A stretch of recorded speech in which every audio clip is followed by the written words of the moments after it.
Hey guys, I'm Jarrell Sterling, and today, at the request, no, I should say at the command of my beautiful wife, we're making cheesesteak sandwiches.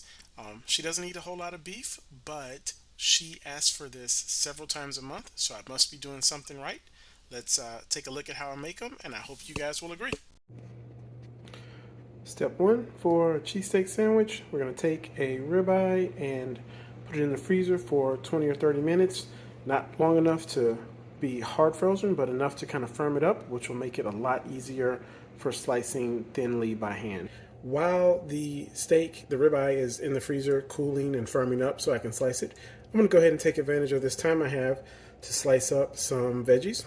We'll start right here with our red bell pepper. Um, you'll notice that I always call these sandwiches cheesesteaks and not Philly cheesesteaks. One of the reasons for that is Philly cheesesteak purists will give me a hard time because I am putting things other than green peppers and onions in the sandwich. And I just like what I like, so I'm going to do the sandwich my way, but I try to avoid the online lectures by just calling this a cheesesteak and not a Philly cheesesteak. Now I'm going to slice these fairly large. We're not looking for anything too small or too thin because it's all going to go on the flat top griddle and cook down, and it's going to be perfect. So this is about the size we're going for. So I got one red bell pepper, and one of my favorites to use in this is a poblano pepper. I have used jalapenos before, and they are great in this sandwich, but I've got two daughters and a wife who prefer not to have things be quite so spicy. So I found that poblanos have this great kind of smoky flavor without adding a whole lot of heat. And I always take out the spines or stems or whatever this white part is called, most of it, and the seeds, which is where a lot of the heat from peppers comes from. And then we're going to just slice this in a similar way to the red bell pepper.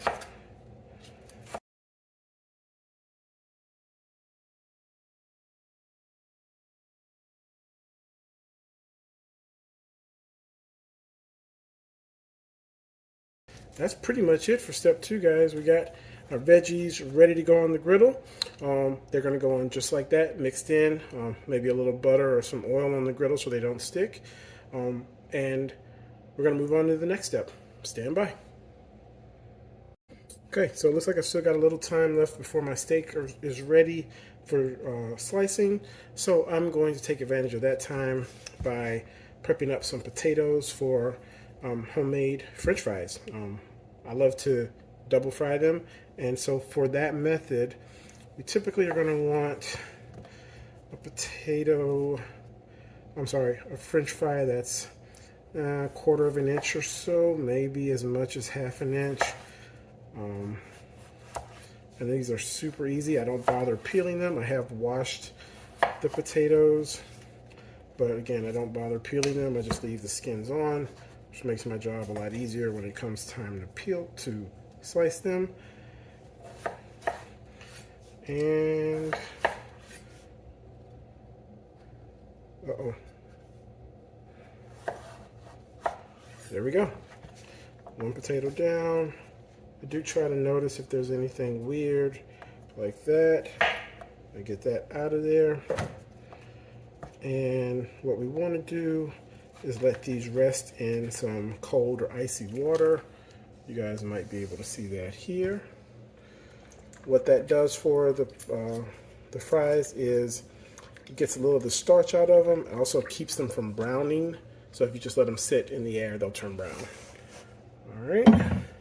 So I'm just going to finish up these other two. And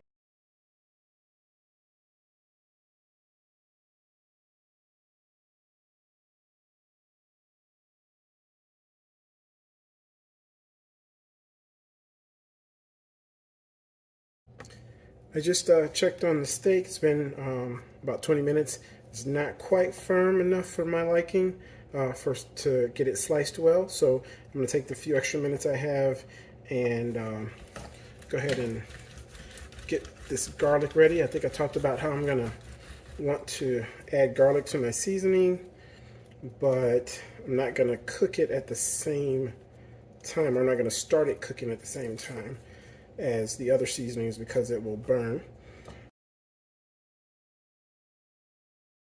We'll be just about ready to slice some steak.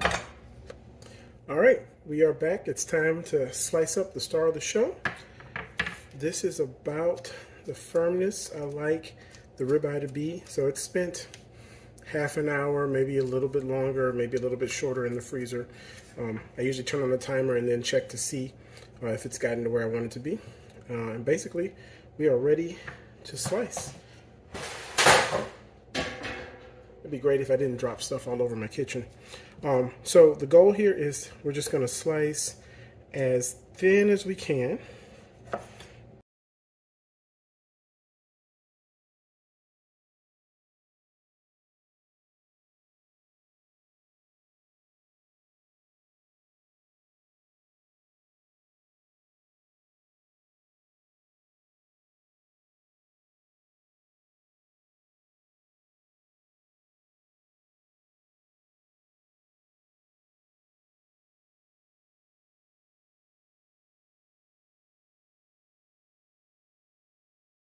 Okay, we are about to get started.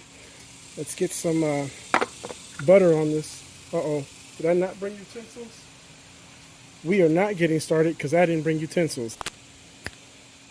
Got utensils, like magic. All right, we're going to start by just getting a little butter on the griddle.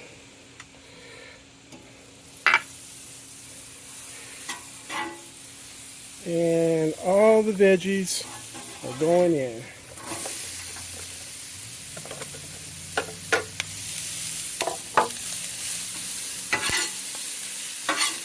We're just going to let those saute for a little bit. They're going to cook down. This will take several minutes. We always cook the veggies first because they take longer than the meat. Typically what I'll do is let these cook down for a bit and then take them off and cook the meat. Alright, these are cooking down pretty good. Usually about here, once they're softening up a bit, I'm going to do two things. First, I'm going to hit them with some of the house seasoning. Sorry guys, can't share the recipe. It is a secret. Not a big secret, but a secret.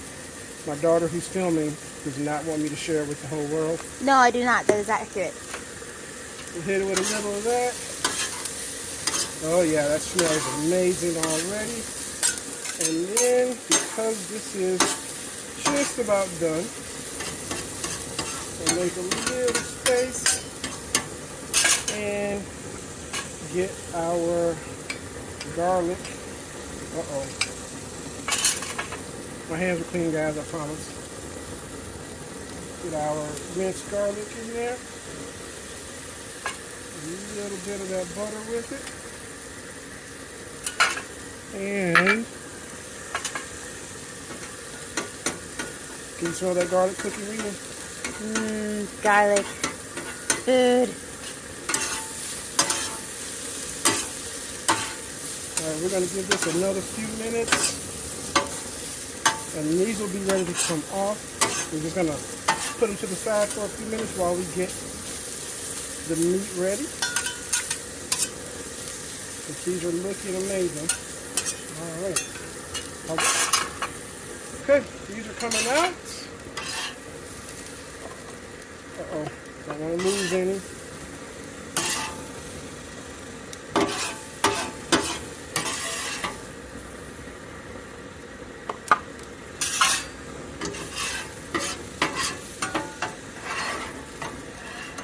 Now don't make fun of my spatula game, okay? It is what it is sometimes, people. All right. So, meat's about to go on. Just going to get the rest of that butter so that we are good and oiled up.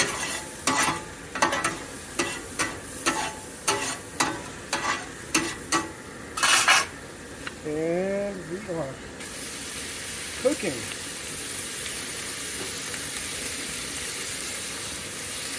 You may also see, we've got some French fries over here. And for the second batch, those are almost done. They're going to be crispy, and we'll season them up when they come out. As I said before, the meat will cook a lot faster than the veggies. Meat.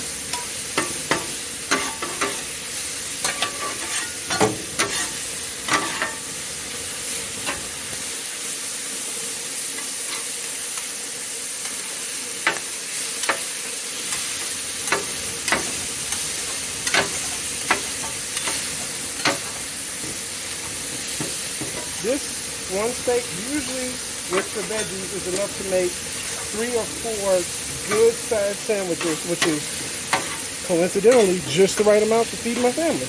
Hooray!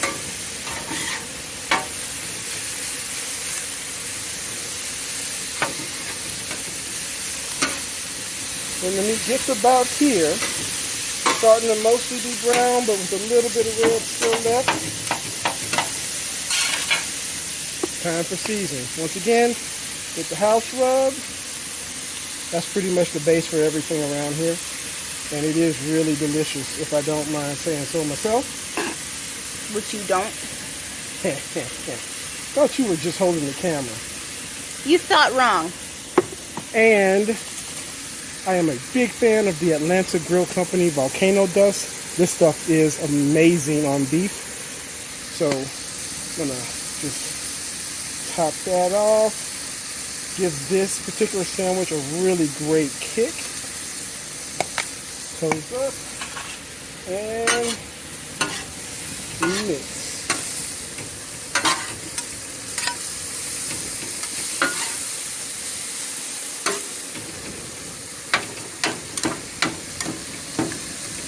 Pieces are too big, you can always give it a little chop.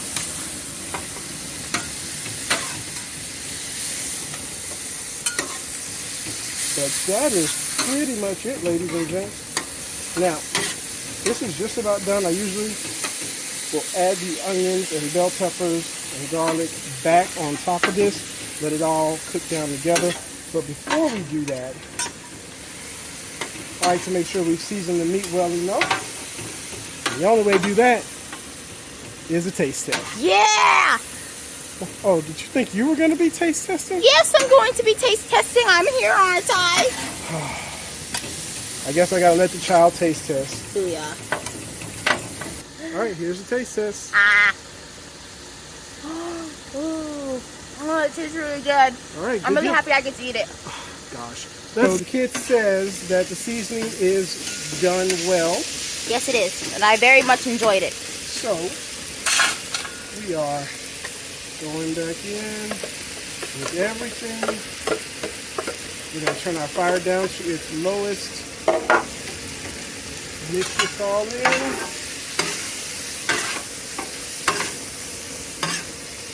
This looks and smells amazing. I wish you guys were here to smell it and maybe share some, although I don't think my daughter is big on sharing. Not really, no. I'm trying to teach and raise her right, guys. I really am. It's tough work. Nah, I'm selfish when it comes to food. All right, so essentially, this just needs to meld a little bit. I got the fire turned down low. In just a bit, we're going to add cheese to some of this and no cheese to others because my wife doesn't like cheese. Really, the only next thing we need to do is get our bread out here and get it toasted. So, we're going to pause the camera a bit, get this first batch of fries out, get the bread out here to get it toasted up, and we're almost ready to eat, guys. See you soon. All right, guys, first batch of fries just came out. Seasoning them as soon as they come out with some kosher salt, freshly ground black pepper, and just some granulated garlic. That's that Great Value brand. Y'all know where it comes from. And we toss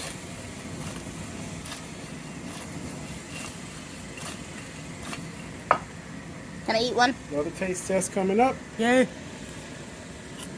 Oh, yummy. Y'all hear that crunch? These fries are amazing. All right, and check out my Happiness is Homemade pan. My mother-in-law got me this for Christmas, and I can't tell you guys how happy it actually makes me. All right, those are going to be amazing. We're going to have another batch coming out pretty soon, so we'll be back in a bit. Okay, we are going to put some cheese on here, and we're going to get our bread toasted up. Yes, I am using good old American cheese. If y'all don't like it, do not hit me in the comments, because I don't want to hear it. Like I said before, I do not call this a Philly cheesesteak because I am not a purist. This is just a plain old Jarrell cheesesteak sandwich. And I don't get complaints from the family, so we're just going to keep it moving like that. All right. Now, we're going to get some bread toasted on here. Question is, do all of the buns fit? You know what? I think they will. I'm pretty good at Tetris, guys. Show off. That's a joke for the old heads.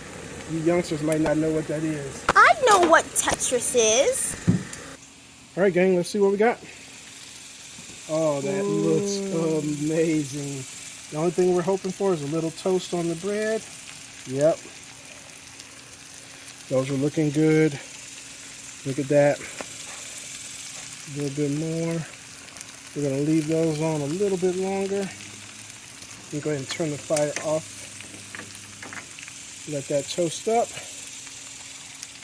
Another couple of minutes, and we are going to be ready to eat, gang. Okay, looks like we are ready. And even if we're not, we're still ready. Let's make some sandwiches.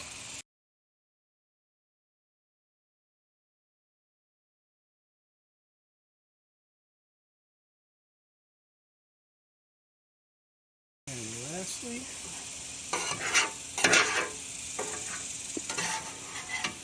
one more for the baby girl, who's not really a baby anymore, guys. I got two teenagers in my house, both with young ladies. So say your prayers for me, please, and thank you. You don't need those. Oh, I need them, and you need them too. All right, guys, this is our Jarrell's cheesesteak sandwiches. They look and smell amazing. I'm gonna put those fries on the side, take a few photos, and we're gonna dig in. Well, gang, there you have it.